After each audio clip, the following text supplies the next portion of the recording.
ESL One Genting 2017, live from Resorts World Genting, high up in the highlands, some 5,700 feet up in the air. We are back once more for the semi-final, the second semi-final of the day. We've also had a little bit of a change here on the desk. Cappies remain with us, and we're joined by Jack and Malini. Welcome back to both of you. How you doing? Jack, you good? Pretty good. Excited for the series. Yeah, this must be manna from heaven for you. I mean, it's two Chinese teams going head-to-head. I mean, do we just get Malini and Cap to shut up and you tell us all about it? Yeah. Well, Cap and Malini, absolutely. no, you guys are going to need to help me out. But these two teams have been the most consistent in China for the past year. Yep. And they kind of represent a changing of the guard in a sense. Newbee, when this team first formed after TI, you lost 3 TI winners. And people were like, this looks like a tier 2 team. What's going on here? Instead, they've been super consistent in China throughout. And of course, Wings, the story of the past year, just kind of came out of nowhere. And they've stayed atop that position for the time being. Yeah, absolutely. I mean, Newbee really came into their fore and sort of early part of last year, April, May time, especially around sort of epicenter, and really showing their form. And many had them pegged as potential TI champions last year.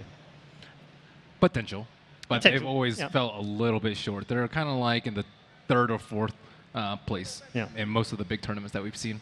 Yeah. Oh, but they've kind of maintained that, though, haven't they, in terms of where we think of them right now? I mean, for instance, this tournament, many of you have had them as the favourites. Yeah, I think they're the favorite right now. I personally felt like they've played the best out of all the teams here from the games they've shown. So, including that last couple of DC games, has that given you a bit of pause for thought? I mean, DC definitely looked quite strong. I think drafting is pretty good for them, and they just seem to have a lot of confidence, which is always a good sign, especially in like a newer patch like this. So, I think DC definitely like. Obviously, they elevated. They went to the finals. Not sure whether or not they're going to be able to match up to Newbee. I think it's close no matter what. And we'll also see how Newbee look here in this final. Got to get past Wings first. Yeah, you have to get past Wings. Part. I mean, let's break it down for Newbee. Where are their strengths? Where are their core strengths, Malini? Well, we saw them just decimate VP. That was a strength in their draft, I would say. They really had an anti-VP draft, I think, in their opener and in the way that they picked. As you can see, some of the players on screen right now. It's a pity we've lost our Australians, I feel. I'm sure they would have plenty to say about the fact that they're but Newbee. Jack's got enough knowledge to replace both of them. So do these two teams play each other often? A good amount in terms of like scrims practice. Yeah. Maybe not so much recently, but speaking of playing, Newbee has played the most on this patch of basically anyone. I believe this is their 4th LAN already. So a ton of experience in this patch, and just they won DPL in China recently. They've just been doing very well, very consistent, and so that's something that's certainly an edge for them. And they play usually a pretty steady style. SCCC has been compared to China's Miracle in a sense, where they kind of want to protect him and allow him to do things. They always get a fighting core usually for UU9, and they want to they're very precise and like in terms very, very disciplined. Yeah. They're also a team that does well if they're ahead. Like they usually don't give up leads just because like it's very methodical. It's like a boa constrictor kind of when you play against them. But they have a reputation for not playing well from behind. And based on what Ben just said, some of the results, like sometimes when it gets to the finals of events, they usually can't come through and win the tournaments. Yeah. Didn't you say like Kaka was called like the King Choker or whatever? King of Choking? Not Kaka. I think well, the team in general, but KP has gotten some flack for that in the past as well. But oh really? Very, very talented. I always felt like KP was performing very solidly. I thought he was one of the better players on Newbee when it comes to execution. So that's kind of surprising to me that he's had to change roles in the last few months a bit. They used to give him more resources. Now he's more of a playmaker, and he's adjusted to that pretty well. And you've seen him make some big plays to win games for them. If he can continue to do that, if they can overcome some occasional deficiencies in the lane phase, I think they're in good shape. Can we talk about SC a little bit more? Because I thought it was interesting that you compared him to Miracle, and I would kind of agree, just because I thought he was such a strong performing mid, and he just seems to be getting better and better. But I feel like the comparison to Miracle, in my opinion, there's a slight adjustment, right? It's like Miracle was playing more of a carry style mids most often, and I feel like SC plays a little bit more tempo controllers. Like his Queen of Pain was amazing. That like the way he took control of that game so early was really fun to watch. I feel like he's maybe better at that aggressive style, and maybe Miracle's potentially better at the later game style. Yeah, that's been an adjustment this patch. They might not put him as unbig of a farmer and someone who scales later. You might put him in Queen of Pain, for example, you've seen quite a bit, and have him control the tempo as well. But this whole team plays that way, and this patch has been an adjustment for them. Yeah, it's a very interesting matchup indeed, one we're looking forward to. Let's turn our attention to Wings now and talk about them. Came into this tournament again as another one of those potential top 4s. You thought, top 4 is probably where they're going to finish. Where they finish in 1, 2, 3, 4, no one really knew. Are we any wiser now, Cap? I'm still not very set on. You're still not convinced by them, are you? Yeah, I'm still not set on either one of these two teams, to be honest. Like, I think like the 1 through 4 ranking that I gave earlier was very like, it's super. It's just based on how I feel in like certain moments at a game. You know, I just like I see something that happens, I feel a little bit better about X team, and I see something that bad happens, and I feel a little worse. And for Wings, it's just been I've seen a little bit of worse things that's happened for them. Do you not think it was a good game from them yesterday? I know they lost against DC, but I mean they managed to shut them down with the Meepo. Played almost a perfect game against them the first one. Second, outdrafted particularly. Third game not very good, admittedly, but overall the inconsistency that they've had throughout the whole year, whether they finished last at a major or first at TI. It seems to come back to haunt them quite often, doesn't it? Yeah, it does, and that's part of the problems that they've had in the past, right, Jack? It's like they've had issues when it comes, like the group stage, for example, when it comes to Boston, like they just can't seem to put out solid performances back to back to back like Newbee can. Yeah, they're not as steady as Newbee, not as consistent. They're more of an X-Factor team a lot. You'll see great performances from them when they have. Do you feel like their high, though, is higher than Newbee's high? And their low is probably lower than Newbee's as well. I think so. And if you look at the road that they took the semifinals, maybe most would argue an easier road perhaps than Newbee. But yeah, when they're at their peak, you look at the team fight execution, the rotations, like they're very unmatched. But in terms of laning, in terms of, I just don't think they're as consistent of a team as Newbee is right now, especially because they just haven't gotten a chance to play as much Dota. All the award ceremonies, all the other events, all the distractions, that's gotten to them a little bit in recent months. Do you think they tilt? Because I've kind of felt like I didn't feel this before, and maybe it was just because they were winning all the time, but I felt like sometimes they tilt a bit. They do. There's been situations, I've seen where someone will want to call GG and want to quit, and that'll kind of impact the team a little bit. They'll play through it and occasionally still be able to win. I think in terms of steadiness of communication and just like evenness in terms of not tilting, I would give that edge to Newbee as well. Mullany, one of the star players this year, or in the last 12 months, has certainly been Faith Beyond. Do you think he's playing well still, or do you think there's more to come from him? I think he played pretty decently. It just doesn't seem like they're meshing together as a team, so he hasn't really been able to shine as much. Just even in the last game that we just saw the replay of, like the Magnus, there were like a couple RPs like that were completely unnecessary. 2016, we would have never seen that from them, at least during the latter half of the year. Every team fight, that was their strength. They played almost to perfection in a lot of team fights, even though their drafts were a little bit wonky. But just like the Meepo game, right, where Wings can show the best, Faith Beyond also can show the best in like that Centaur game. Like, Centaur was dope. I was just like, I didn't even know Centaur could do that. That was he had like an axe by 20 minutes. Yeah, or something. he owned his lane. Yeah. I mean, that's the difference, isn't it? If Wings are going to come through this, they need a big game for him, but they also need to play as a team as well. Who's like the rock solid player of Wings then? Because if Faith Beyond can have those highs and lows, just like we're saying. It feels like Wings Shadow doesn't really have many bad games, Jack. Yeah, I think Blink's usually pretty consistent too. His hero pool in terms of like getting what he needs out of the game usually may not have to protect him as much. You can usually count on him. But Faith Beyond, you just mentioned, Cap, has been a key. Some people have mentioned that when he doesn't have a good game, they really struggle. They need him as a playmaker, and so they'll put a lot more into protecting him or giving more into his lane. If he has a good game, that's usually one of the key tempo makers for them beyond the early support rotations. Yep. Faith also just like a crazy player too. He just does all these weird things. It's partly what's a pig league, though, isn't it? When you watch him play, because you're like, what is he going to do now? Yeah, he's like, I think him and Universe are like opposites in terms of like their play style. Like he's just, you never really know what Faith's going to do. He just like TP's in the strangest, he's in the strangest positions all the time. You know what in my head, do you know what that is? There's two philosophies to offlane. It's the philosophy of Universe and the philosophy of Ice Ice Ice. Yeah. I think like those are the two offlaners that set the extremes. They set the. It's not even necessarily that they're strings. They have like similar ideas, like especially the ideas that they set as offlaners as blank, like playing off map. But what they do with that is different, right? I feel like Faith Beyond goes down the path of Ice Ice Ice, which is playing more aggressive and in your face, and is oftentimes, trying to play the more like the higher variant style, I guess. While Universe is always solid. Universe is always like, Universe will always get his item timings because he's playing more farm efficient, which, naturally is just like if you're going to be playing less around kills and more around, and low deaths. I remember when we had those like stats of the offlane, like the deaths per game, like Faith is like way higher than average, and Universe is like one of the lowest. So you can generally tell by that stat, if nothing else. Yeah, I was looking actually at his stats yesterday. His average deaths were 8.6 already. 8.6. Yeah, so you're just like, oh, okay, that's weird. It's a lot. Yeah, Yeah, okay. it's a lot. But yeah, I mean, it's an interesting thing. I also want to ask you guys, just before we go into the walk-ons, is there a key matchup in here? And if so, Malini, where is it?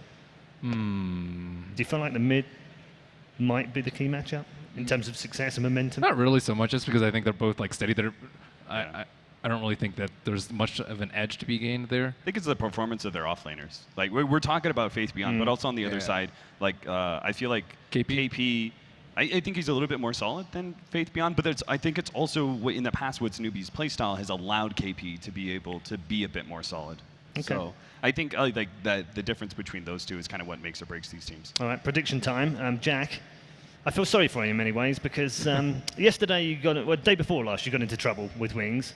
Yesterday you kind of redeemed yourself by not cursing them, but today you're in a tricky position because we've got both the Chinese teams in semi-final. So what do you do now? Yeah, as of you now, can't I've got abstain. them both telling me not to predict, but I've got to go with one. So just because of their consistency and their experience in this patch, I'm going to have to go with Newbee. Okay, Malini? I'll say Newbee 2-1.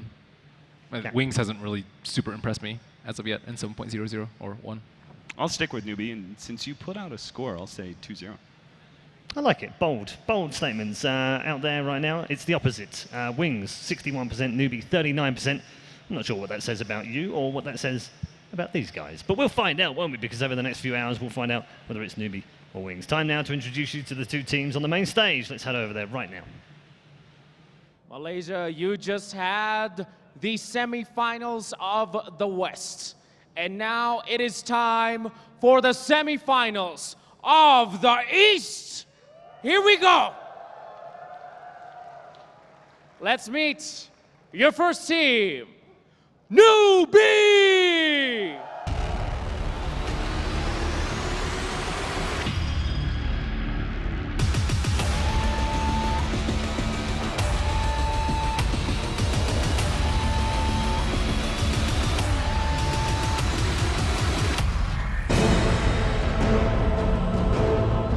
Heading to the stage, Team Newbee!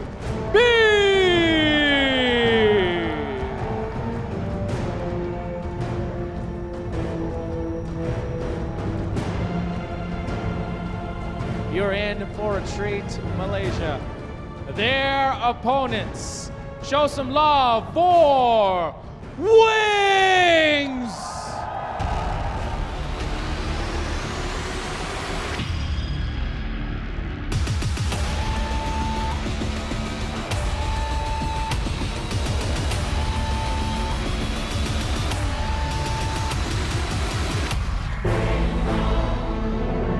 Wings Gaming!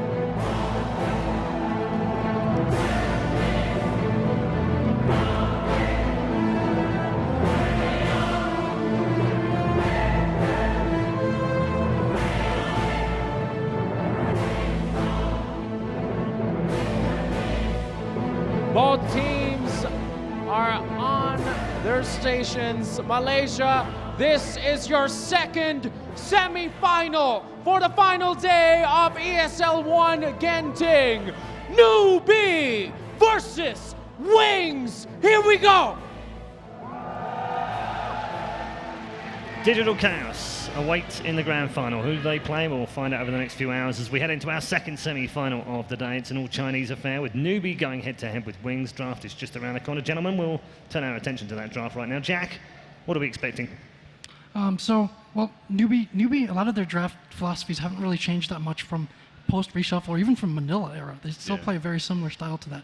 So I expect them to go with that, go with what they know. We've seen a lot of things like Bat Silencer, where they just want to take one small fight at a time, win those, and start accruing those advantages, and turn that into a decisive advantage later on. Wings, still a lot of the same. Like, if they have the confidence and trust in playing whatever, they'll be able to pull that out. They've tried to shore things up a little bit recently, so be interesting to see how they deal with each other in this. Yeah. Draft-wise, Malini, do you feel like the edge might just be with Wings because Newbee are a little bit more predictable and Wings can shuffle stuff around? They're not afraid to play heroes that maybe not everyone's comfortable with?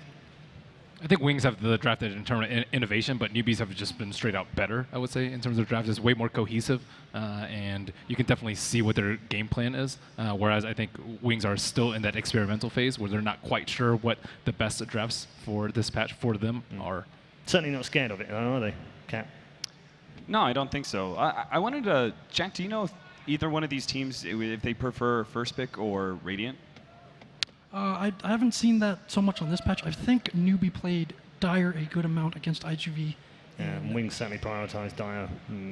Yeah, I was just wondering, would it come to to the, because that's an important part of the draft, right? Is when you win the coin toss, what are you going to be giving up? Because it seems pretty clear that we've determined winners and losers by day 3. I mean, certainly this DC match. have prioritized that, haven't they? They don't care about first pick whatsoever. They'd much rather have Radiant if they can get it, and they're quite happy to have 2 picks afterwards to mix 2 together. So Newbie took first pick, I'm hearing, for this particular game. So I think first pick is a little bit better right now, just because of the fact that you have. Even though there's a couple of combos out there where you can take 2 away and ban 1. I always feel better when I'm watching the draft and I see like the Underlord first pick comes out, or like I always feel like the hero. There's like these 4 bans, and this 5th hero is always like something that's really threatening that you have to respond to.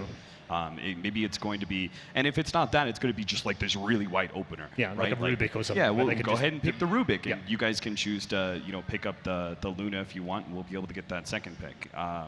I think it's like it's either really threatening or really open. We have first pick, and I just kind of felt better about the drafts because of that. Are you still on board with the Radiant first pick? I mean, yeah, I think choosing Radiant every time if you can.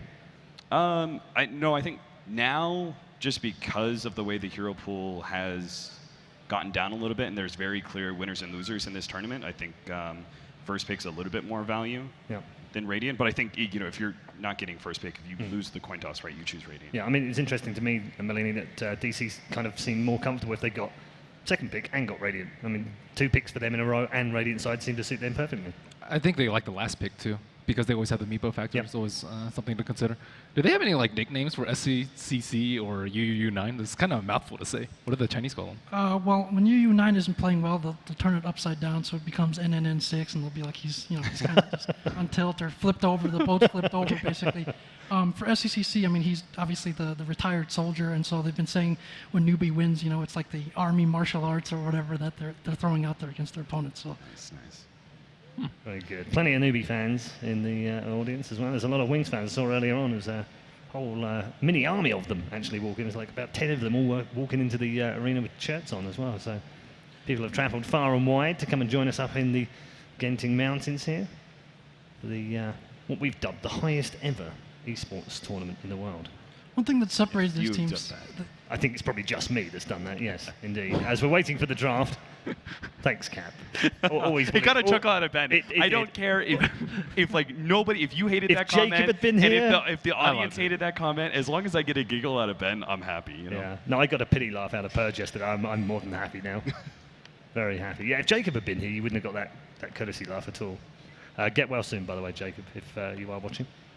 One thing that separated these teams a little bit, so going back to the Cruise Cup where it was kind of an open format, everybody was able to kind of stand behind each other and watch them play. People were impressed with how this Newbie squad communicated, very steady, and basically stayed calm and very efficient with their communication.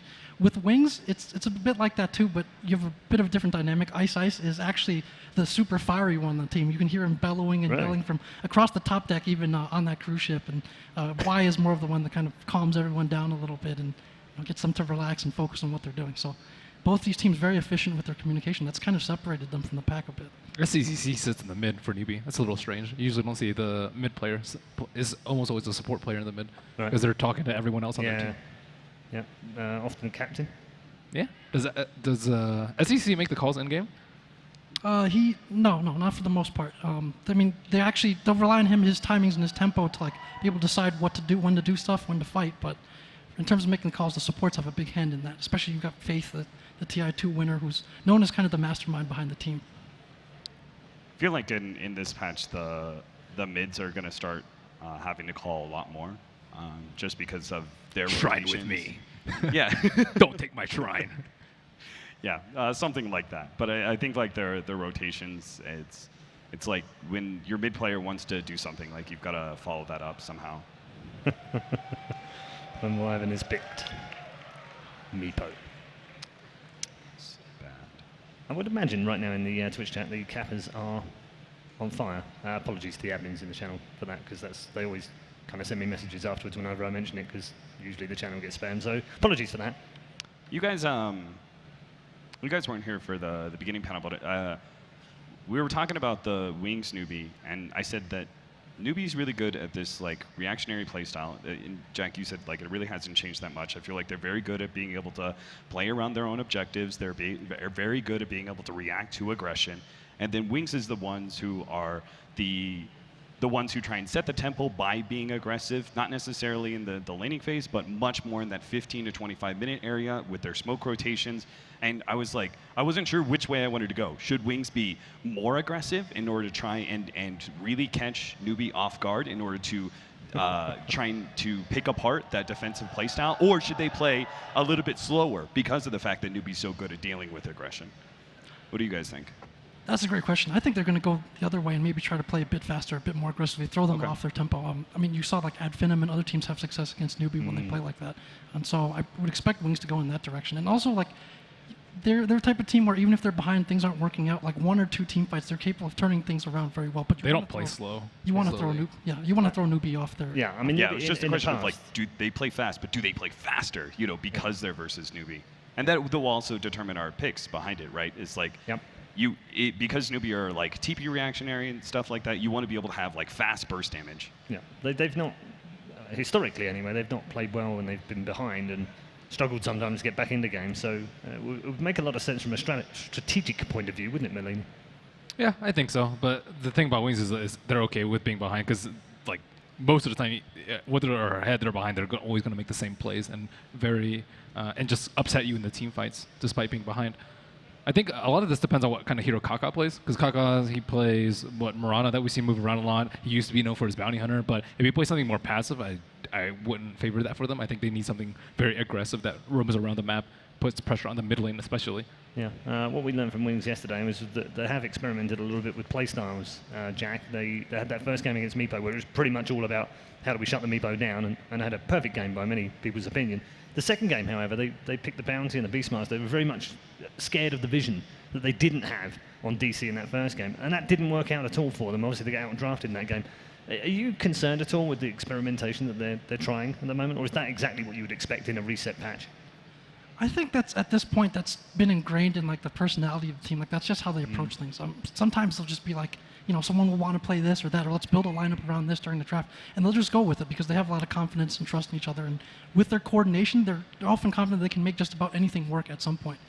But when they're not executing all those different kinds of strategies and game plans at the highest level, then you start to struggle a little bit, and that in turn corrodes some of the confidence that you have, right? Like maybe we shouldn't play this or try this anymore because it's not working for us. Fans enjoying themselves as we wait for the lobby. We are trying to get the lobby up and running, so apologies for the delay. Hopefully it will be up shortly, and we'll continue with the preview. The other matchup then, we talked about the offlaners maybe defining the difference between these two teams. I think another one would be our forward positions from Newbee and Wings. I think that's another one to look towards, in which case, like, what kind of heroes are going to be most important? Dude, who knows what Ice plays? Plays Pudge, plays Underlord yesterday. Plays Earthshaker. Plays Pretty much has almost the deepest hero pool of anyone, doesn't he? Yeah, I think he probably has the deepest pool of anyone in this tournament. He's got a huge pool, and that'll determine Cap's their sitting here playstyle, thinking, too. what does he not play? And coming up Kinda blank. true. Yeah. You know, from Pudge to whatever, to basically anything. Like very confident in his hero pool, and then that's going to determine how they play as well. Are they going to try to out-rotate, for example, Kaka and Faith early on, and try to put more pressure on those lanes? We saw them have some success the other day against DC as well, and some of the other teams that they played. So are they going to go for that? Yeah, gives them a lot of flexibility as well, doesn't it, Jack? In terms of the way that they can draft. And, I mean, we often talk about them as the team that will pick whatever they need to pick whenever they're playing against someone, and whatever the draft says they need to play, they'll play. Very happy to do that. And the boys seem pretty happy down there, don't they? Not too worried about this cat. Probably playing Overthrow. What's your way to warm up? Demo hero. Because we saw Weehaw creating his rampaging. name with the Invoker. And I know, who's it? Like, I think Universe or somebody plays like SF, like level 1, and just tries to get souls with no stats. So, Yeah. you know, it's ultimate last hitting. I think I like 1v1ing versus a teammate. in the mid lane. I think is a really good way to warm up, especially if you're a core player. If you're a support player, maybe not so much. Practice that, Wardy. Watching replays might be better. Yeah, While I was you're gonna waiting. say, yeah, I mean, Looking seeing at other teams how they place wards is also pretty useful as a support, isn't it? I know a lot of players play overthrow though before. Yeah. Firstly, because you can leave it anytime. Secondly, you're actually playing against someone else, so it's more demanding than playing like a demo match or a bot match or whatever it may be. Advantage draft. Who do you think it's going to be? Who do you think's got the better drafting overall so far in the last couple of days? Here we go. Newbee. You think Newbee still? Yeah, Newbie. A little bit more Definitely. inconsistent with wings. I felt pretty good about Newbee's drafts versus virtus.pro.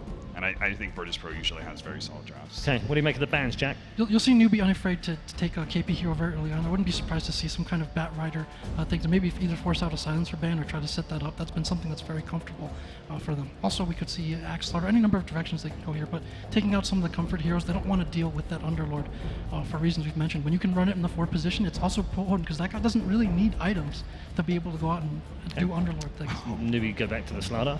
I mean, the KP Slardar is a classic, but it has had a very bad time at this tournament. I have faith in Newbee over anybody else. Like any other team, I'd be like really hesitant about picking up the Slardar off lane, especially early. But So Rubik Drow for wings, straight out of the box.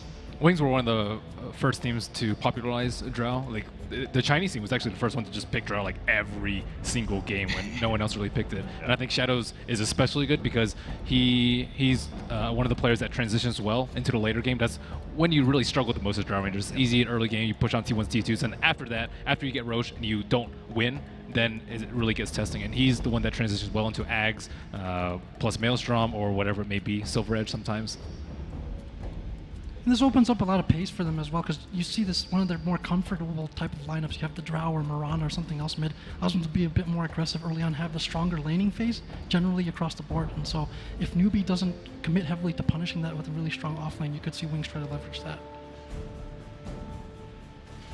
We might see some of Blink's older heroes in the mid lane too. He used to play a lot of Storm Spirit, which we haven't seen at all this I tournament. would love to see a Storm Spirit at least once. But the root is like really, it's so difficult to play against. I asked It's Blitz so about hard. Storm Spirit. I was like, because we were talking about the last draft and the quad pickup last pick, and I said, you know, any mobile hero has a huge advantage here. And I was like, what about Storm Spirit? And they didn't pick it up. And I asked Blitz about it. He's like, that hero's garbage. Yeah, the roots are. If Blitz says it is as well. Yeah. They don't have They've gone, any roots though, and it's been banned out a lot in the second phase.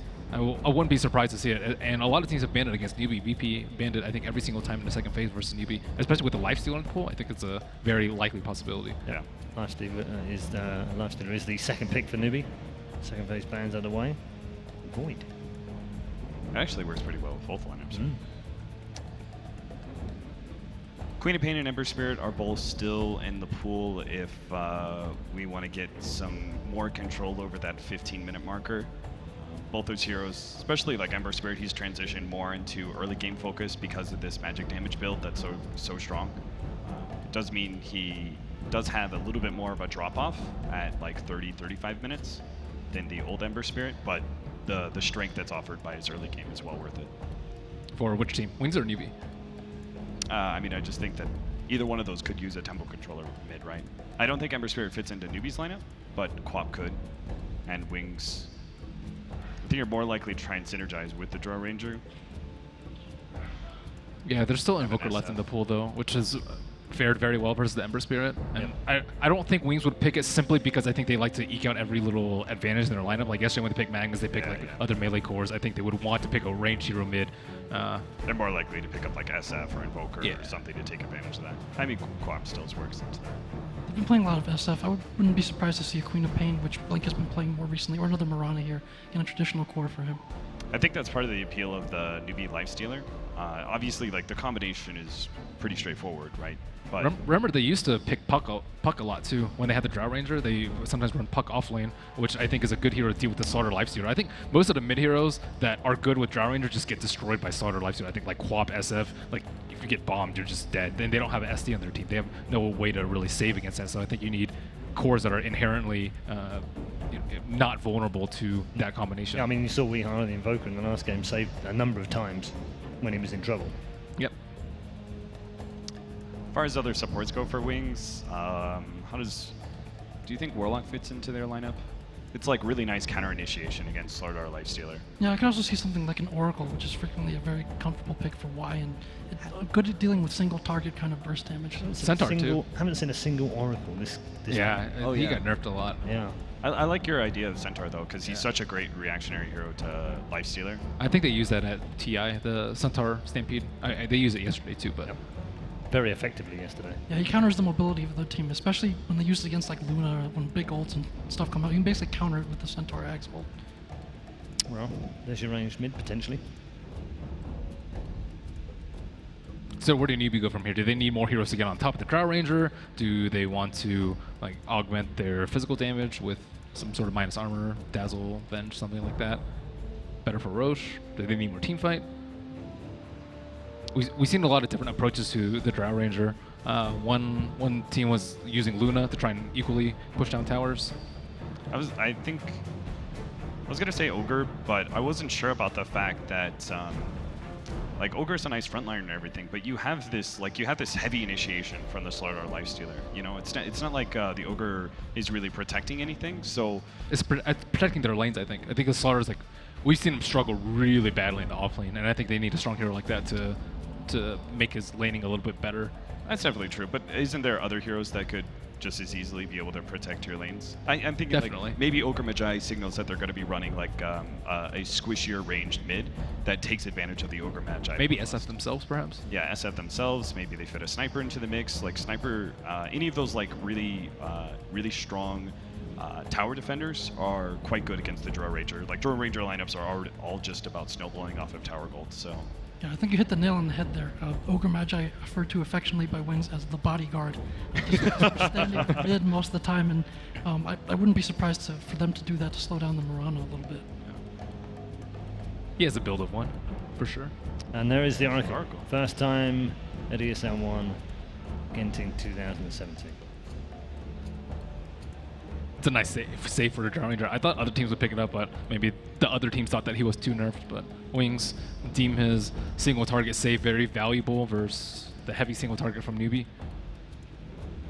I was just about to say, like, this is actually one of the few like really strong faceless void games, but Newbee are already way ahead of it. They've been 3-4. Yep, they saw that second phase. Yeah, especially if they're not going to play it themselves with that offlane already determined. Yeah. Yeah, and there's no Silencer too. Silencer counters the Oracle, but now they don't have any AoE control in the team fight.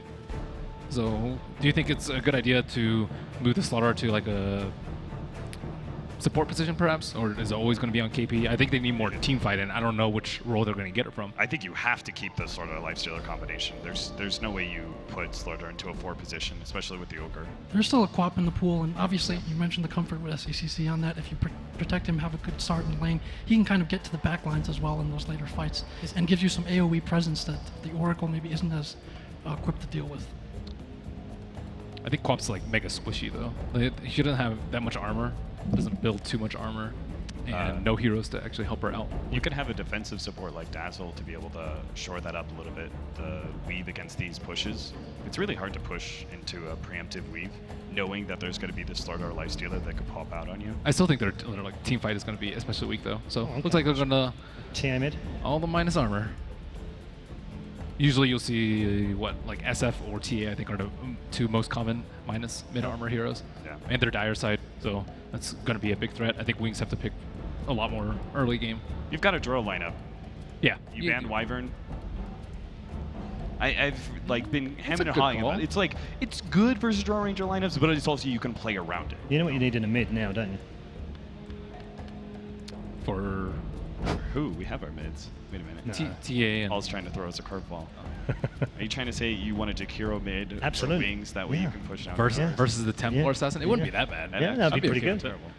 No. That's What? right. That's not terrible. Yeah. It's like one of the matchups Sorry, that so you I can thought you actually. said it was terrible. It's probably the only matchup you can get away with right now. Yeah. Which Oh, they're in the Coddle instead. We're reaching back into the old bag of tricks. Yeah. Potentially Venomancer or something as well could get Wow. a lot of trouble. There's still Bat Rider left in the pool, right? I think Yeah. that might be a pretty good pick for Wings.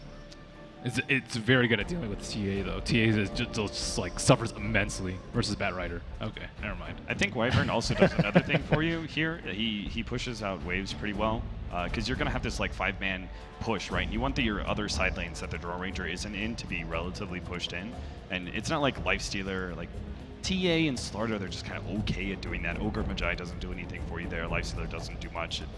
It felt like that was like it was the Winter Wyvern or Coddle, one or the other. Yeah, they banned one. Couldn't ban them both. So where do Wings go here?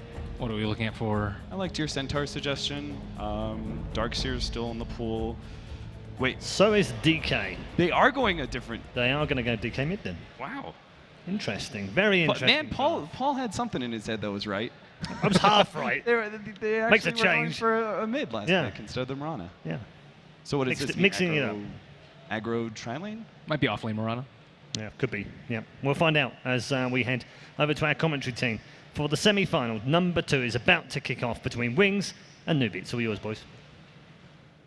Thank you, Paul. We're here now with our final semi-final. It is going to be Newbee versus Wings. Gods joined by Purge. How you doing? Hey man, pretty good. This is going to be a really good game. It's interesting heroes. The meta's developing a little bit. I'm a little surprised to see the Winter Wyvern pick, actually. It's only been played against Meepo mostly, but could be really good against the Drow Aura here. Yeah, I guess the idea is just having some AoE to deep push. There was a Coddle ban, so options were a bit more limited come final pick. And they're a little bit one-dimensional in damage types too. Obviously they have like Mirana for nuke and stuff, but you know, against Drow Ranger, things like the Ice Block can really help. Yeah, and for Newbee, they are very, like, as far as their cores go, all in on the physical damage. Minus armor from the Slider as well as TA, and then they've got the Lifestealer. So throwing in some magic damage themselves with the Winter Wyvern does give them some kind of variety. But Do you like the Dragon Knight in the lineup? Obviously he'll get Drow Aura when he ultis, but it's one of those things where the offlane Mirana is the more kind of, it's a lot more unconventional. I've seen Wings do it before, but he has a hard time against TA mid, surely. Just base damage-wise. it was a strategic pick more than a laning pick. As we'll see Wings make an early rotation. Gonna catch a, get the lift onto the life field. The arrow will not land. A quick rage from U9. And he'll be out of there. The Fortune's End not slowing him down thanks to the rage. That was a hard one. He would have had to shoot the arrow before the lift even came out. Yeah, unless Went up. it was like pulled into a DK stun, which would have, you've got to make sure you hit that DK stun, otherwise you're laning mid in a bad matchup with Dragon Tail. Yeah, that would not be very useful. At the least, he'll be survivable against the TI. I think that's really what they wanted. Just semi-comparable damage. He should be able to last it okay with a Quelling Blade. And then the occasional roam could help offset all of that. It really is. I mean, you don't ever pick DK to win the lane. You often pick DK in poor matchups just because the hero is pretty much designed to be run in these 5-man kind of push strats where come mid-game you just start taking towers. So. Big bounty steals there for Newbee. Because of that 5-man rotation, they end up grabbing it on KP the Slardar. So good start for him. He's also got a poor man shield, and he's going to be against an Oracle. Oracle does have the Drow Aura at least, but should be a fairly even zone offlane thing. Yeah. Level 1, you think he can get a bit out of this lane with some help? He definitely can, because he's got. It's a tri lane. This is. Yeah, I feel like Slarder's been doing okay in lanes this week. I have a lot of faith in KP as well. Fantastic player. It's going to be a surprise thing though. They go with the stun first, and they're going to follow it with an Arctic Burn slow, and this looks like a potential early first blood. Y gets hit by the crush, and he's down. Newbee strike first. The surprise of the two supports being down here. Catching out the Oracle, and they're going to look for a second. Another stun comes out. Ice has been hit by this, but there's no Arctic Burn this time around, and Fate going with the unconventional level 1 Fire Blast to kill. It's pretty good value. I mean, the damage isn't amazing, obviously, but it gives you time to just right-click that your opponents can't react. So in some ways, you do get a lot of advantage there. So just an aggro tri-lane out of this. Yeah, this is one of the big things I've seen from Newbee when they like to pick the lifesteal is that he's really good in these 1v1 matchups. He can farm against most heroes, even a range hero like Mirana. Will get a bit tougher with the Drow Aura, as well as now Y immediately TPing up top. So Wings are, looking to perhaps punish the fact that Lifestealer doesn't have any support here. Yeah, I guess so. But it's so difficult for them to get a kill. Like you said, once they get a lot of Drow Aura, it's easier, but I'm going to see an engagement here. Yeah, they've gone in with the stun. The Arctic Burn to follow. KP can't get close enough and does not have any points in sprint yet. So Shadow will scurry himself away and pop us out. This is just such a tough lane for Drow here. On the bright side, the camps aren't blocked, so they could do some pulling, but if they do that, then Drow starts getting zoned and a little threat of death.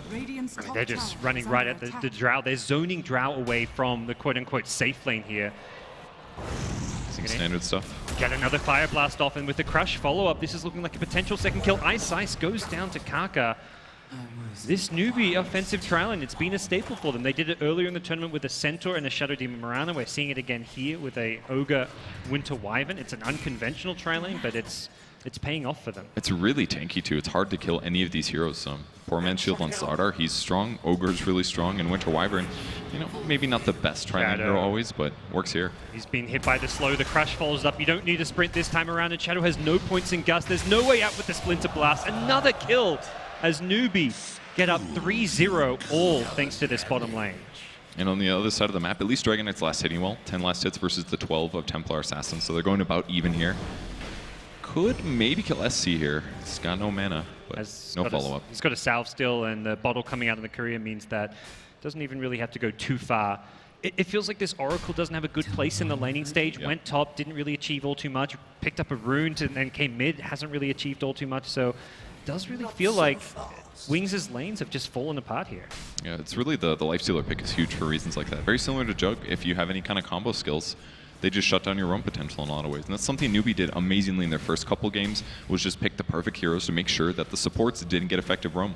They're going for another dive down bottom there, just flying on him with the great gust as Shadow. It's not going to matter. Rubik's still level 1 here. TP support coming in. Wise going to try and salvage the situation, but everyone's still very survivable on the Newbee side. They get the first kill, looking for the second. TP coming from Mirana. Faith Beyond looking to turn this one around. May find the kill onto Kaka, who's trying to chew his way through the trees. Has another Tango, but the right click from the Mirana will finish him off. Still just a 1-for-1 trade, and it took multiple rotations from Wings even to get that one kill. Yeah. Doesn't really feel like it's enough for them. I think it's kind of okay, though. Faith Beyond getting that kill does get him very, very close to Arcane Boots. He actually does have the gold now. So at the least, he could potentially go back to the offlane and just start spamming out the Lifestealer, trying to force out Rage. Then they finally can get some kills. He's got to make his way back up there, because for now, Lifestealer does have an empty lane where he's free farming. So perhaps a bit of pressure on him early on, but it's now been alleviated thanks to that Mirana TP. And it does seem, as you say, Mirana wants to maybe head back up that direction, but for now is kind of lingering around the jungle, not quite sure what Faith Beyond has in mind. I think he's just waiting until Newbee gets back to the offlane, because I think they will continue the pressure. I mean, Drow Ranger is the hero to kill and the hero to prevent from getting 6. So catch Newbee by surprise by lingering around longer than you'd maybe expect. Because all they need is Fortune's End, right? This is the combo they drafted. They just need to find a hero, and they're going to get one. Yep, they've got Faith with the big slow. The arrow should be there to follow it up. It gets 5. Will hit Faith, but he's very tanky. I don't think they can kill this Ogre. They're going to lift him as well. He's only down to half HP, and instead it's Ice. Getting crushed down. Hits 2, in fact. The Starstorm onto KP gets him down low. He's going to have to scurry himself away out of there. The Ogre helps get the first kill onto Kaka, and again, a 1-for-1 trade. It's a 3v4 though down here, so they're keeping the Mirana down bottom, giving U9 free farm on the Lifestealer.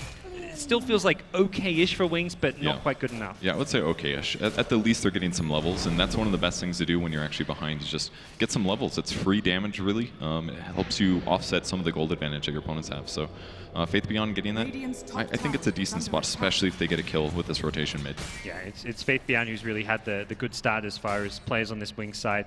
Of course, Dragon Knight CSing just fine. Actually, a couple CS ahead of the TA.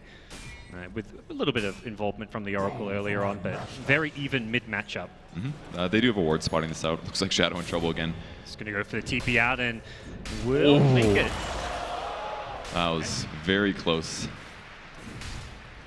Insta TP following the Gust. Make sure he gets both the 2 heroes with the stuns.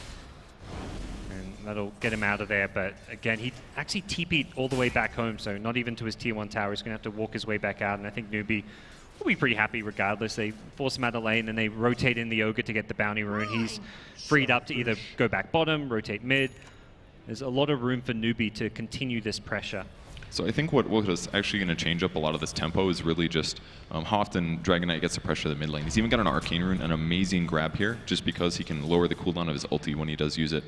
But if Newbee just leaves the lane, he's going to take the tower really rapidly. So while Newbee's been more efficient across the map lately, if they do ever leave the Dragon Knight alone, it'll definitely upset any advantage they're getting. Do you feel like the TA is just going to be forced to just stick the mid lane then and not rotate too much? Well, he's actually just been jungling the last couple of minutes, just going from mid to the jungle camp, just because it's very safe. He's got to worry about getting ganked by arrows or Oracle or Rubik. Any kind of a smoke, it should be pretty straightforward if you have 3 right clicks and they have Drow Aura. TA is going to go down. Yeah, for now just taking this Granite Golem camp and probably head back towards mid if the DK pushes it out and really threatens his tier 1. But you're just going to see some return to this top lane as Faithban is back up there, going for the phase boots, more of a right-click build with the Drow Ranger aura. I mean, speaking of Drow Ranger, not quite level 6 yet, but do you see Wings being able to start taking tier 1 towers as a group, or are they just looking to kind of keep things split up? Like you mentioned, the DK can just solo push the tower if the lane gets left alone. That's definitely a good point. I mean, they're very good at lane push. We'll see if they can catch somebody here. They actually don't get it. No follow-up, unfortunately, for Wings, but they've got great lane push with Winter Wyvern, one of the best things he does. Even Ogre can kind of drive by, push lanes a bit, but their actual tower hitters, it's kind of just focused on TA in a lot of ways, and I don't know if he's going to feel comfortable doing that for long stages of the game. So while they do have a laning advantage here, they've got to start turning it into some fights. Otherwise, I just see Wings taking towers and split pushing so much easier. Yep. Or until they get something like a Blink Dagger on the Slider, they're not going to be able to make too many plays, but KP is already halfway to that, so Newbee perhaps feeling confident that they may have the Blink Dagger before the troublesome 5-man push of Wings kicks in with the Drow DK. And still haven't seen Dragon Knight transform just yet. Still the Arcane Rune, though. That ult is going to be so good against TA at all stages of the game, just because of the Corrosive Haze, or whatever it's called. Yeah. Corrosive Breath, excuse me. They're very good at breaking refraction. The Green Dragon will be coming in. He does pop it in the mid lane with the Arcane Rune, kind of something you mentioned he's going to be looking to do. Spamming the lane out. This will keep the TA kind of in lane as well, not able to kind of capitalize on the fact that as a TA you can jungle while taking the mid farm. And he's just getting free pot shots on the tier 1 tower, getting it down to about 800 HP. But it's bottom lane where... Dragon Knight's coming. Yeah, DK's going to TP in, look for a punish. Can he get this done? Does hit KP. Is there much of a save here with the heal from the Winter Wyvern? It's going to try keep KP alive. The slows coming from the Ice Arrows of Shadow. It's going to be enough with another stun. That Arcane Rune on the Dragon Knight paying off. He didn't even use his wand. He's still got like tons of mana. I mean, all his spells cost like next to nothing thanks to that Arcane Rune, so... That was a huge pickup, really. That was very value from him and a good rotation. His ult's going to run out, and then he's going to have 20 seconds until his ult again. That's so big for the early tempo of the game, because even though he only slightly pressured the mid lane, the fact that he went to the safe lane now and picked off the Slardar, who's trying to save for a Blink Dagger, reducing that gold, it's a huge play.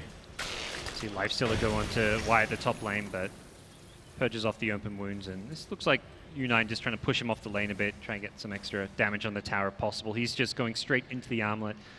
A Newbee just going to be kind of slowing the tempo down until they have that Infest Bomb into the Blink Slider, or are there plays they can make before then? I mean, it seemed clear that they're really pressuring the Radiant jungle area, but you know, the last couple engagements haven't gone super well, and I think that's just, like you said, because they don't have the Blink Dagger. They don't have a good way to initiate and grab kills at this point.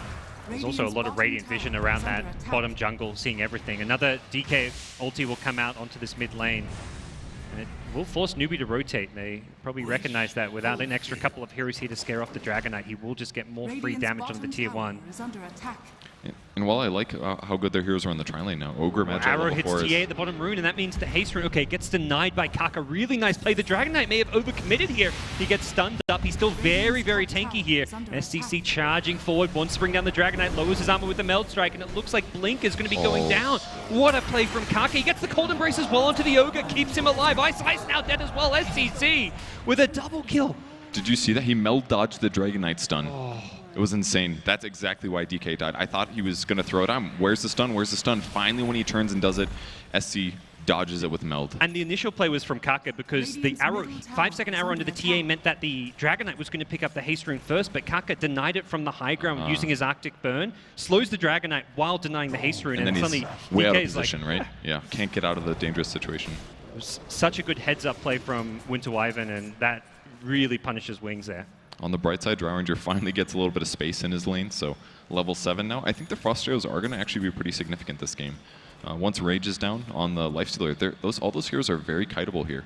So as long as Drow Ranger doesn't get directly jumped on, I feel like Shadow can contribute a lot to fights. Yep. Well, KP now, off of that little fight, is up to 1,900 gold. There's a reason Newbee feel confident first picking this Slider. They're going to have a very fast timing, and they are looking to go in this bottom lane. Shadow will throw it a gust, but can't TP because the Ogre is still there with the Fire Blast, and that's a straightforward pickup for Newbee. TA is scary with Bloodlust, man. That was amazing attack speed.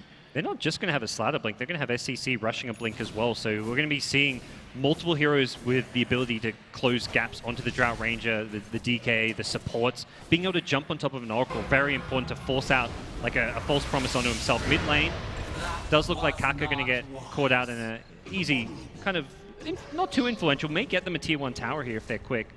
Kill onto Newbee's support. They're rotating over though, they want to stop this. I am so scared about the TA for Wings' side. Like jumping on the back lane, even if you use Oracle ulti on somebody, he's still going to kill him, I'm pretty sure. There's just so much damage output right now. KP reveals the blink in. The crush on the Ice Eyes, perhaps not too worried about the opponents knowing he has a blink. Ice Eyes going to go for the TP out. Can they burst him down in time? You betcha. SCC hits him with a big right click, and Faith Beyond just doing what he can to chip away at this bottom tier 1 tower. Does attack pretty damn hard with the Drow Aura, the Phase Boots. Also going for like all these cheap cost-effective items with the Aquil and the Wand. On the bright side, they still can defend very well on Wings' side. It's difficult for Newbee to turn these kills into tower hits, because if you have a Dragon Knight sitting in the front with tons of armor, and you got him backed up with an Oracle, very low chance that he actually does get killed despite all the damage. But at some point, if they keep farming, he will be threatened. Nice TP out from Mirana will elude the first attempted Infest gank from KP and U9. And KP just going to blink himself into the lane, probably thinking that they can just work away on this tier 1 tower. If it's not going to be defended yet, Lifesteal will pop out and take this one with no heroes in the neighborhood. It is a smoke play from Wings. They're looking to take the mid tier 1 tower, or perhaps take over the Dire jungle in return. I think it's a smart play. I mean, they didn't show everybody on the bot lane for Newbee. They're expecting maybe one would be there. If they find the TA doing Ancients, for example, that'd be amazing. But yeah, there's the Observer where they don't actually see him. So, good move from Faith to get out of there while it was still dangerous. Do you think the mid tower is better for Wings there than the safe lane tower for Newbee? In the past patch, I would, but one of the things I feel like with this new patch, losing your mid tier 1 tower doesn't matter as much on that Dire or either side because of the shrines. You can now TP to the shrines, so you still have that TP access point. You don't get the vision, but being able to still TP out around that area, I think is means you don't lose control of your jungle by losing that mid tier 1 tower. Yeah, I would definitely agree with that. It's close enough, right? Yeah, I think it's kind of a similar trade between the two teams. Newbee ideally were looking for a kill, so I think Wings did a good job avoiding kind of getting picked off by the Slider blink, but at the same time, they didn't get anything out of their 4-man smoke. It's kind of that stage of the game where Wings have to stick together, otherwise Slider Lifestealer will find pickoffs, and then Newbee would rather find pickoffs than necessarily like fight into the 5-man, 4-man smoke units of Wings. Yeah, it's got to be scary with this many blink daggers. Like, there's so many mobility options. And even some of all their supports are very squishy, could easily get killed by TA at this moment in the game. So they have to take good engagements or they're going to get super behind and it'll be a big tower slaughter. And Wings don't really have any big team fight spells is one of the big problems. It's not like they can just say, okay, they're pushing and they're ganking us. Well, if they come in and play too aggressive, we punish them with a Ravage or a Vacuum Wall. They've got a Mirana as their offlaner. Yeah, even the Rubik's not looking too amazing this game. Oh, he rages it. He even used the stun. I didn't know that was possible. Winter's Curse coming in from the side. Rubik getting caught by that one, but doesn't actually get hit by any of his teammate. The Blink Curse from KP is decent, but not great. Only catching the one. They take the tower, and it looks like Newbee going to fall back here, reset, heal up as the Cold Embrace goes out onto the Ogre. Wings doesn't want to fight either. They're thinking about it, but they didn't feel super confident. I thought maybe Slaughter would get blown up there, but initiated without sprint, I think, or it actually got Fortune's end off. Like they debuffed it, I think, as well. And the important thing was the DK stun on cooldown. You almost want to try and have the DK stun for when Slaughter blinks in so you can burst him down. Because if he's sprinting, he's taking extra damage. Yeah. That projectile difference for Dragon Tail makes a huge impact, especially against a Lifestealer, now that he can dodge it. It's already made the difference in 2 cases here.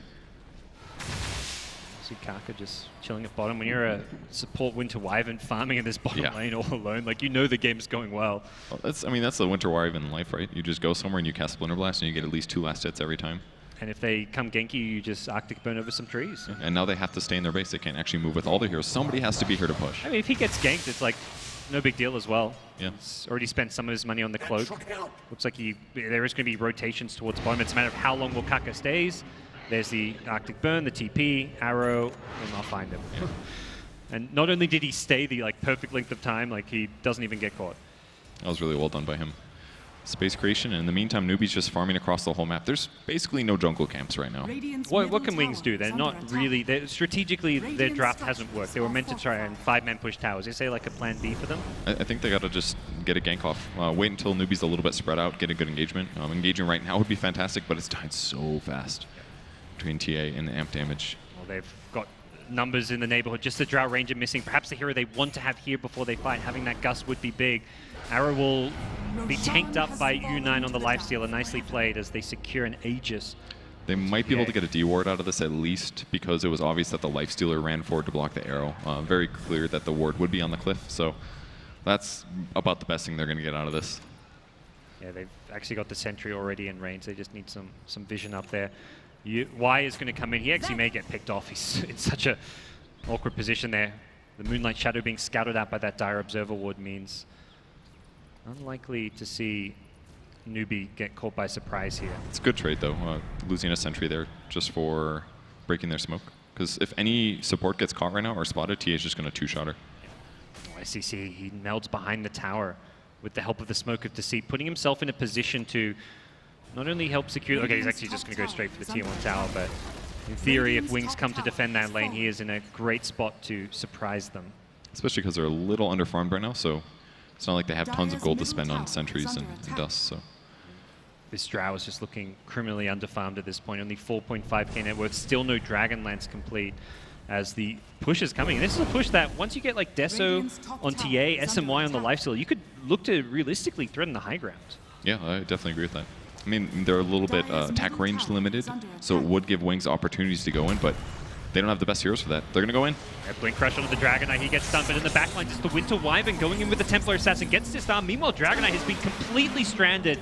False Promises, well, not really going to save his life there. The Winter's Curse, great Blink Crush, KP catches through on the backlines, and TA and Lifestealer there to clean up, and Newbee just running a train through Wings' base here. Faith Beyond throws an arrow, but it is looking disastrous for Wings as an ultra kill goes through the TA. A rampage as SCC puts the nail in the coffin, and Ice will come in the fountain. This could be huge. Double rampage potentially? No, he's melded. Okay. That was the Aegis? pretty sick. Nice kill there by Ice. At least the Aegis is down. That actually could change a lot here. Yeah. U9's got to run as well. They need to get a tier 2 tower here, Purge. I think they're getting a bit ahead of themselves. Okay, yeah. That was the fountain after all, right? I think it's like, can we get the tier 3 tower in racks now, guys? Oh, wait. we can't. There's a tier 2. And there's even a glyph. I mean, Newbee get a bit ahead of themselves, but they do so because they are so far ahead. Yeah, that looked like a game-losing moment, but you're totally right. Way ahead of themselves. At least the Drow Ranger can sit farther back now with the Dragonlance, but I mean, you saw how dangerous it is. TA blinks forward, and if she's jumping on somebody and they don't immediately disable her, she's going to get a kill. And the teamfight approach is almost just like divide and conquer. Newbee weren't even like focusing one target. They had 3 heroes on the DK, another couple like going for the back lines. That was the best part about it though, because they jump on the back line. There's no disable to counteract them killing the Dragonite. Dragonite will take time to kill, but just kill them slowly and hit the back line. Slaughter stunned a couple times too. They're playing all their roles perfectly here. See a 4-star pickup on SCC. Not even going. Okay, yeah, we'll be going into the Dragonlance Hurricane Pike following that. He also bought that in the enemy fountain, so may have been a little bit of an impulse buy here. It's like, hey, we won. This is looking good.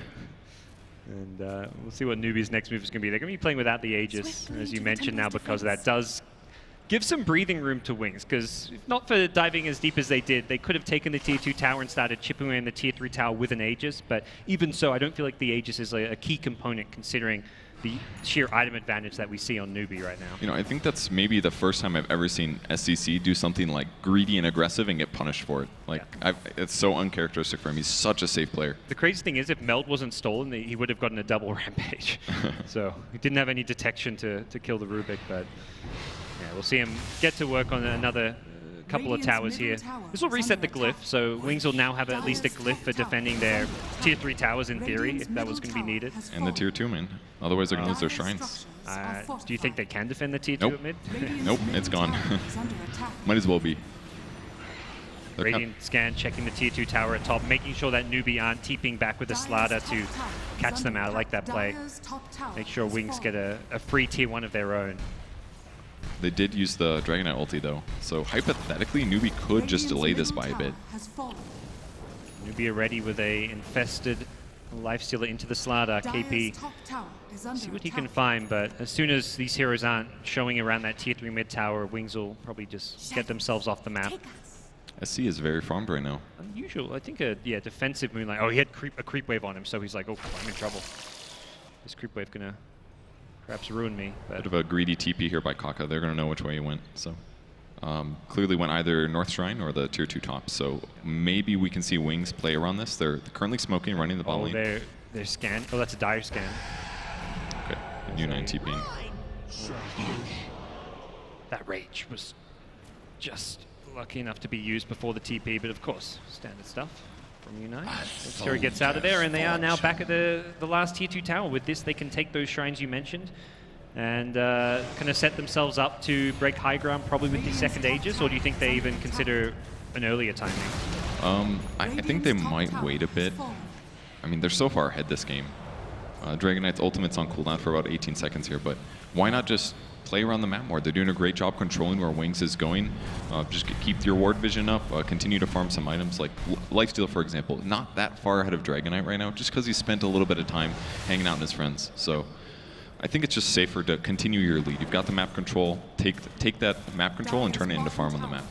Fabian trying to do what he can to finish off the Ag Scepter. We'll have it now at this bottom lane and also get another tier 1 tower, so that's Wings. A lot of advantage for Wings in the fact that they're so far behind. Yeah, it's like making the most out of the situation they're in, but it's still like a 15k gold lead at this point. But the Ag Scepter gives them some ways to push out these lanes a bit better. I mean, at the least, that's 2 towers they just got. Yep. You know, that's a good 300 gold to all their heroes. That could be a buyback in a fight here.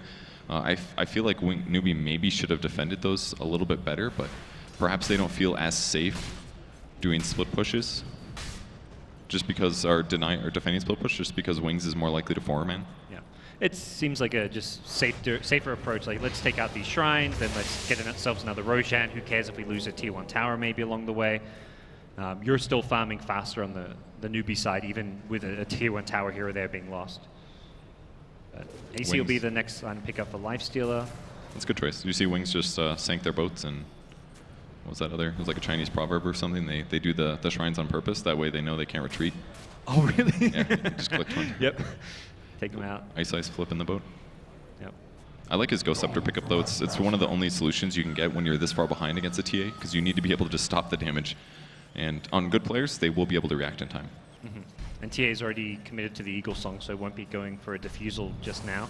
I mean, her build is a little interesting to me. I mean, there is a pretty good amount of right-click on Wings' side, but there is also a lot of nuke. I feel like going for the Hurricane Pike build and now into a Butterfly, he's still pretty vulnerable to nuke damage. He also got the talent tree with the evasion on the TA, which means there's going to be stacking evasion between the Butterfly and the talent, giving him a lot of negation against the right clicks across all 3 of those core heroes. Yeah, that part is cool. That could actually really justify it if all of a sudden they have like 60% accuracy against him. Yep, and you know there's no MKBs coming on any of these heroes anytime soon. The Drought has to go more defensive stat items before you can get MKBs like a late game item for a Drought. Same for a Dragon Knight. Yeah, so. They're not going to be ready for those for like 20 minutes, and that's a massive evasion advantage here. It's like at this point you can't really kill the TA through unless she's alone, and then you've got the magic damage. But top lane, they are going to find a crush here onto the Mirana. And with the open wounds, it looks like Faith Bian should be enough damage from U9 to bring him down before the TP completes. They've got a second hero thanks to the Winter's Curse, and Ice. That guy attacks real fast. Yeah. I thought he was Winter's Cursed. He's attacking so fast here. Got the Butterfly, the 25 attack speed talent, so. And the Bloodlust as always. Oh yeah, of course. Any other big talents kind of coming out for any of these players that you see? Your favorite 60 gold a minute talent on the Ogre? Did he get that one? Oh yeah. Rubik also picked that up, but I think it's the right choice. When you're playing support Rubik, it's the way to go. Yep. I don't know if the damage will work against that evasion anyways. Yeah, I don't think this Rubik's right-clicking all too much in a team fight. Yeah. So Ogre just lives, gets more gold. Dragon, oh gosh, he was so close to getting caught. Instead, it may be the Drow KP. He's right by these 2 cores. Okay, he's seen Shadow now. And Dragon Knight's out too, he can't save him. Yep. There is no gust to save you there. Dragon Knight needs to just TP himself out, so. He did buy out as well. Looks like he's going to finish a SNY, I guess. And do a Hurricane Pike. Oh, you can queue up 2 items, that's cool. Yep. So, see just pure survivability coming out. It seems that Wings is really just focused on split pushing right now. They haven't even really tried that hard to get kills. They're just trying to push the lanes out to limit Newbee's ability. This is a rare moment where they actually are going for it. But this is like I've seen Wings. Well, this is like the MVP type smoke where it's like you've got a hero dead, you're missing an ultimate, but we're going to smoke up 4v5. Despite the fact, like, this is like the smoke you're just not expecting. Like, you're Newbee, you're breathing, like, okay, they're not doing any plays here, we just killed Drought, but you're smoked as 4. And they almost got there in time to find Slider or Lifestealer, but it would have been a bit awkward with the high ground advantage on Newbee's side, but... Yeah, they would have needed Blink forward from Dragon Knight. If they had the ward there, they absolutely would have gotten the kill. Maybe now? Oh, yeah. Smoke popped at a very awkward time there, and... It's so difficult to be aggressive like that with the smoke when you don't have wards on the map, because you don't see them passively farming. If they just had if they had a little vision there, that's a dead Lifestealer. This is really the right idea and a good smoke to use, because it is going to catch them by surprise with the Drow dead, and even when Drow respawns, you know the Drow isn't with that smoke unit, so Newbee are very split on the map, just playing the farming efficiency game, still waiting for Roshan. I mean, they've had that trap there, so they probably... I imagine the team talk is just wait for Roche, then we go chip at high ground. Yeah, it's a lot easier that way. Tia could use another survivability item. He's queuing up an Orchid, Bloodthorn actually, but I feel like maybe a BKB is a bit safer. But we'll see if he changes up later. Yeah, the Lifesteal's got the completed AC now, so another Infest, but once they see Roche back up, they may just make a beeline to, well, they do see Roche back up, they may make a beeline towards that. Their gem is up as well. I don't know if you've had that a bit, but only one ward on the map right now. Yep. Arrow's going flying out, and we'll sniped. Hit the Ogre. Get some stun duration for his Dota buff stats. That's fantasy points right there. Yeah, absolutely. It's the Starstorm Mirana. Goes for the Ghost Scepter before the Blink, just when you have that survivability as well. Uh-oh, they've caught Rubik. The Refraction will do a little. The Ghost Scepter will do a little bit as Dragon Knight comes in with a BKB, trying to turn this one around.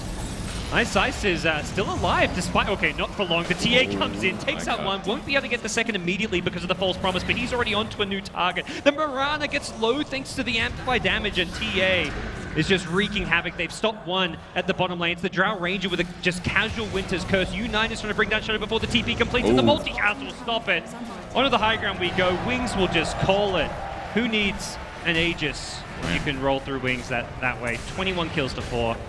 Jack said that Newbee had been playing a lot of games, and it's just been so obvious the whole tournament. They stomped in the group stage. They are dominating this match as well. Their lane setup was amazing. It didn't look like it was going to be anything super fancy, but all of a sudden the aggro tri-lane was just consistent and amazing. And they got to the lane fast. It was a little unpredictable. That first kill in the Oracle started them off on the right foot, and they just kept getting kills. And was it just that bottom lane which really decides things there, getting all those kills and winning as bad as they did? I sort of feel so. I mean, the offlaner for Wings did quite well. He got a good Ag's timing, and the Dragon Knight farmed pretty well, but they just had so much minus armor. Their synergy was fantastic between their heroes that, I mean, Drow Ranger basically just wasn't an impact at all, and there wasn't even really that many fights, just the one top. And because that lane fell apart, the Mirana then had to TP bottom, and Lifesteal suddenly free farms. Lifesteal, who was meant to be in a bad matchup, suddenly has an empty lane for most of the early game. So you can see Wings there a bit stumped by game number 1. We're going to see if they can turn it around and have a plan for game number 2, as we'll go to a quick break and then come back to see what the analysts have to say about our first game of our second semi-final.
Okay, welcome back to Resorts World Genting, where Newbee have taken an advantage in the second semi-final. Our crowd are expectant and waiting for the second game. Until then, of course, we are going to break down the first game. I guess, Malini, the thing you can say, I'm sure the highlights will back us up, there was just a lot of killing going on by Newbee, in particular by SC. Yeah, they made the Winter Wyvern actually work out really well early game for them. I think that's kind of viewed as one of Winter Wyvern's weakness is his laning phase, but they crushed the bottom lane. There we go. And here's some SC highlights for you. Yeah, this is probably the best play that we saw from this game. Dragon Tail's now projectile. I think he dodged it, or at least canceled the cast, and he had Bloodlust and DD and just chased all these heroes down. Once they get a lead like this, yeah. I mean, it's a Drone Ranger strat. Like, ultimately, it runs out of steam pretty quickly. If you can stop them from pushing towers, you've pretty much won the game already. Yeah, in terms of laning this game, you've seen in China and the domestic scene, some teams prefer to try lane up against Wings. It simplifies things for them because Wings are so good at setting traps or making those good early rotations. When you run an aggressive try lane up against them, it simplifies things a little bit. Oh, your supports aren't home, you must be ganking mid. We're going to go on your drow now, or just run at your tower and kill your carry. And that's basically what secured, I think, the early game for Newbee. They ran that tri lane into the drow. Every time that someone else, Y or Ice went on a rotation, they would come down and just run them down and kill them. And yeah, Jack and I were talking about this. You said also that it seems like Wings are actually bad when they're forced to do this like defensive tri lane, when they're forced to do tri lane versus tri lane. They seem to be pretty bad at it. And I was like, I was just kind of throwing things. I was like, wonder why that is, because they're good at teamfight coordination, right? They're good at like big AoE areas. It just seems like they like to move around. It seems like I was saying like the locked in point of the lane is maybe what causes them so many issues, that they're not good at that coordination because of it. What do you think, Ben? I think that, like Ice in particular has like Wanderlust, where he just wants to run around the map and steal bounty runes and get kills, snipe couriers, kill the mid laner, and that's not really their focus. They've never really been known for securing their safe lane, but it's a trademark of a lot of teams, and maybe they have to adapt. Yeah, definitely some adaptation needed for game 2. Where do they go from here, Wings?